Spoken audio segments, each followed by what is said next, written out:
It's a distinct honor for me to open tonight this magnificent concert of Sanxian music organized by the San Diego Chinese Arts and Cultural Society. This evening, we come together to honor the enchanting power of cultural exchange that unites us all through the universal language of music. This is the first piece that YiZhen is going to play.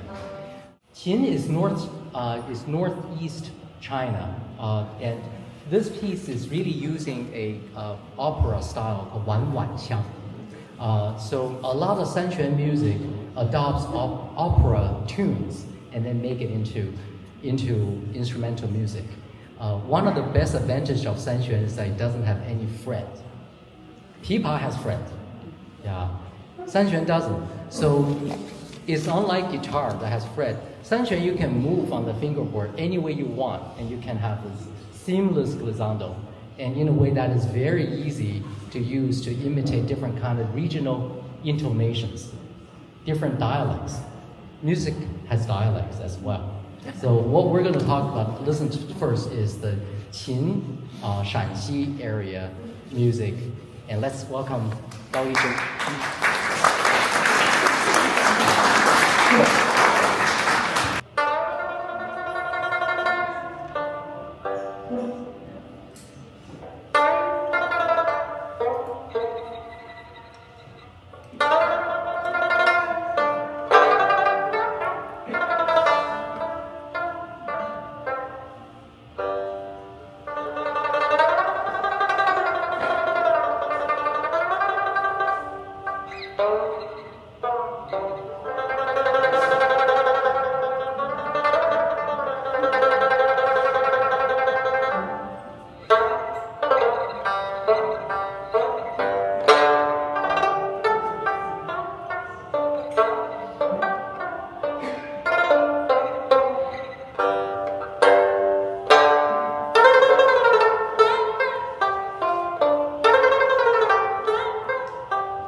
is it's very interesting. Basically, what you're going through is kind of a travel with sound, with music. Just now we heard something from northern China, and the next piece is going to take us to Mongolia. Sanxian is a very important instrument in the Mongolian music. In fact, it's called one of the four main instruments of Mongolia. And you will see that they will play the instrument very differently because instead of using fingers, they use a little rod as the one to make tremolos. I just love that sound. It's incredibly virtuosic. So what you're going to hear now is a Sanxian adaptation of a Mongolian song called Wu Na Qin. Let's welcome YiZhen back.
This is a photo of Mongolian musicians playing Sanxian. So in fact, when YiZhen was trained at the Central Conservatory, she and her teacher went to Mongolia and worked with Mongolian musicians and learned their techniques. Everybody's very different. Mongolian musicians wouldn't use their fingers to play.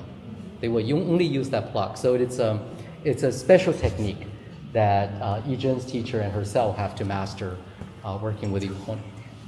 Okay. All right, so, okay, as I mentioned, we're really going to take a tour with the sound, right? So we've been to North China, we've been to Mongolia. Next is the Uyghur region of Xinjiang, northwestern corner of China. So now YiZhen's probably taking us kind of on the Silk Road here. There are a lot of instruments, like you have seen here, that resemble the plucked instrument family. Tambor, for example, is a very common instrument for the Uyghurs. And Sanxian adopted that kind of repertoire as well. And for this piece, YiZhen has to remove the plugs that she was using, then put on fingernails. These are plugs that are made specially for the fingers. And she has to retune the instrument. So, in fact, to do this, there are a few things that one has to do, but each piece is so unique. I might also have an extra minute when she's doing that. I just want to tell you how hard it is to play the Sanxian. That's probably one of the reasons that we don't have many Sanxian players. We know the great pipa player, Wu Man, is in San Diego. Pipa has the fret, so it's a little bit like playing the piano. If you have no music training, you can find your way to play some notes. If somebody points at it, you can play a tune, right? You can't do that when there's no key, right? So anyone just pick up a violin and play a tune. You can't do that. Sanxian is a little bit like that. So it's extremely hard for young players to enjoy Sanxian because you can hardly make anything sound in tune. I still have a minute.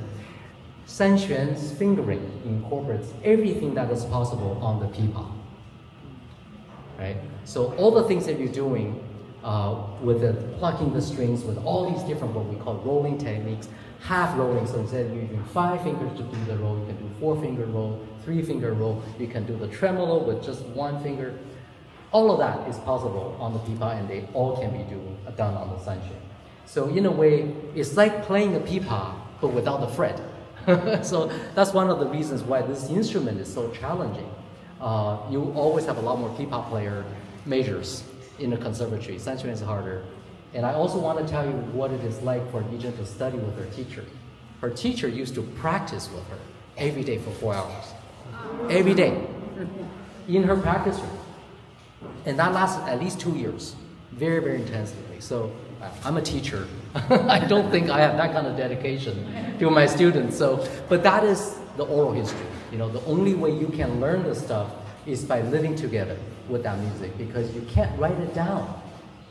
This music is not like pointing you at a note, do this rhythm, you can play it. It's not like that. So many flavors, if you pay attention to her left hand. Her left hand gives the music this very unique flavor because all of the vibrato, all of that gliding sounds, like the things I was talking about, the music can speak dialects. Yeah, that's all in the left hand. So a teacher can only pass on that kind of knowledge by working with the students so intimately and over a very long stretch of time. So again, we're very, very lucky to be seeing somebody who brings that kind of heritage to us. So YiZhen, are you ready? Yes, you are. Okay, great. So let's enjoy the travel of the desert.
This piece that you're about to hear is from the Qing Dynasty, and it's very, very rare.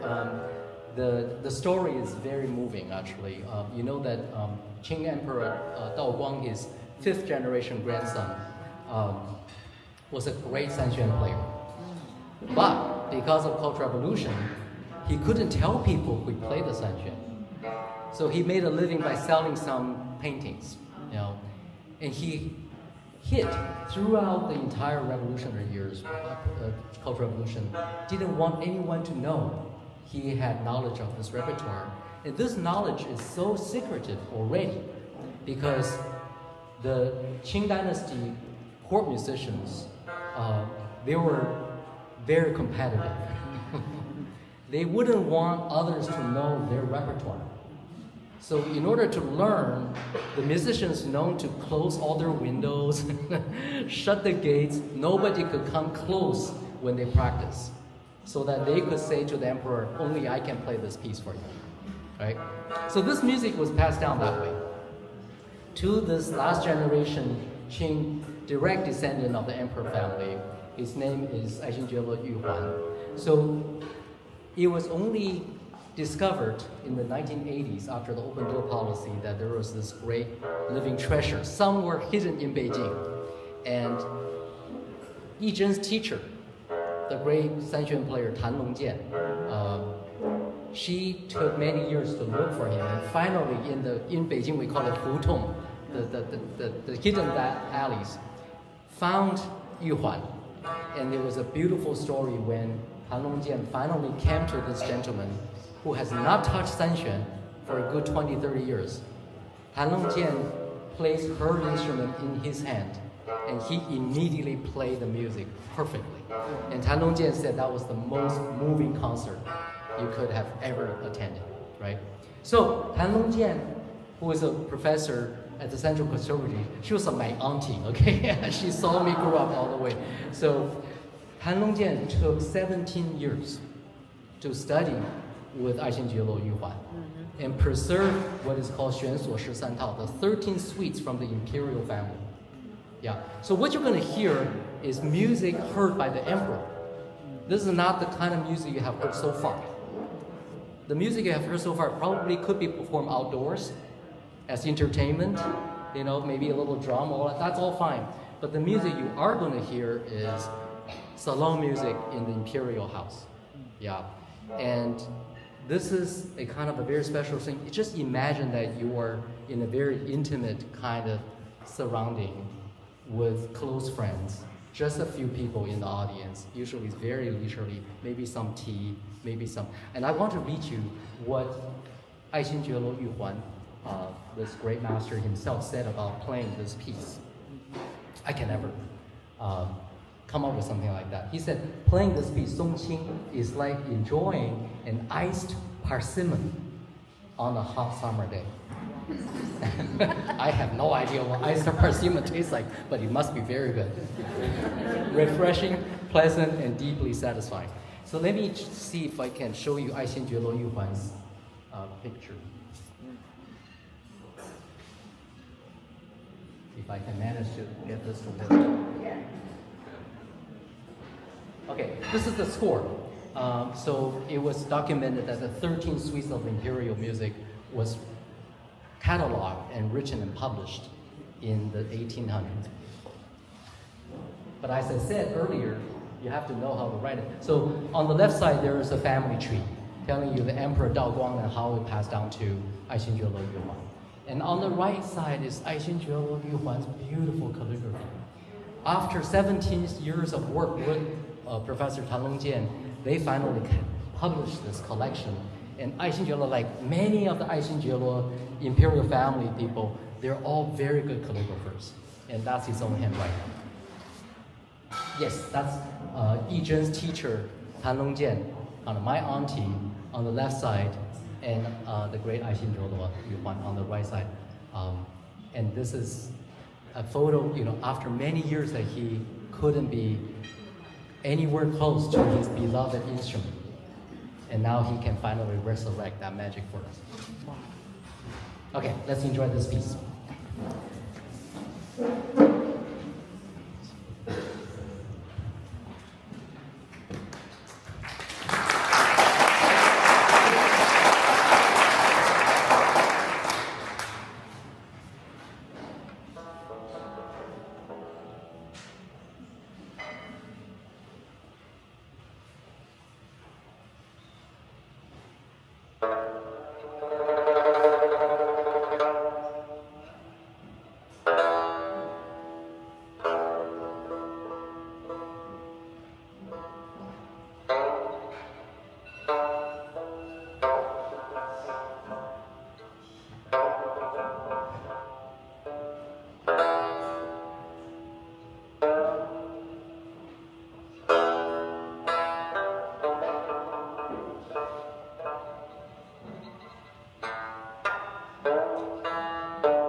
this 13 suites of the imperial music altogether consists of 4 hours of music. YiZhen has studied with Professor Tan for all these years, and she has only learned about 3/4 of it. So I'm actually leading an effort now. When I go back to China, we will invite her teacher together with YiZhen to record this invaluable repertoire. Because if we don't do it, we'll be lost because of us. We didn't do anything, right? So we will record in 4 separate sessions, each one week, and really have the best players to come, led by Professor Tan, to preserve this imperial music. This whole concert has been so great. Maybe this is a good moment to say that the museum is wonderful. We love being here, and it's incredible to have this concert. Thank you so much. And Jojo and Polly and for this incredible experience. In fact, I've never seen a concert with so many good-looking people. So we will ask YiZhen to conclude today's concert with a piece called Deep Night. Deep Night is a piece that is adopted from Peking opera.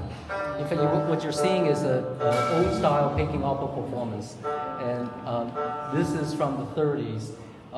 Sanxian, this instrument, is a very important part of the Peking opera orchestra. So you can see it right there. This actually, I have this pointer. This is a Sanxian right here. Yeah. So YiZhen will conclude today's concert with a performance of a very famous Peking opera piece called Deep Night. Oh, she's still tuning. Okay. One of the things that is really special about YiZhen's performance that I mentioned that the music travels from Mongolia, Shanxi, northwest China, and then back in time to the Qing dynasty. Now we return to Beijing, where YiZhen and her teacher all study with the great Chancellor Yu Huan. Another thing that might be easy to miss is that this music is created not by generations of just folk artists, like Mongolian artists and Uyghur musicians, Mongolian and Henan province musicians. It's also involving the scholars. The piece you just heard has a particular flavor. Someone like me, who is somewhat familiar with the Guqin music, for example, can tell right away, without the involvement of scholars, that music wasn't possible because of its sophistication and the nuance with all those colors. So you're seeing this music taking you through different strata of the society, different kind of people getting involved, making this music possible. Okay, I hear the tuning stop, so YiZhen must be ready. Let's welcome her back.